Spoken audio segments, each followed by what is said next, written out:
Hi, if you're wondering whether the iPhone 16e has a 120Hz refresh rate, let's find out together. For that, we're gonna open Settings and then find Display and Brightness tab.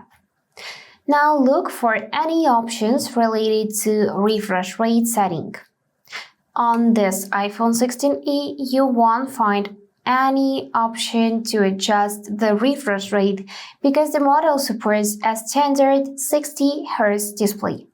The 120 Hz refresh rate, known as Pro Motion, is only available on the Pro models like the iPhone 16 Pro and Pro Max. And that's it for today. If this video was helpful, please subscribe, like, and comment. And I wish you all the best. Bye bye.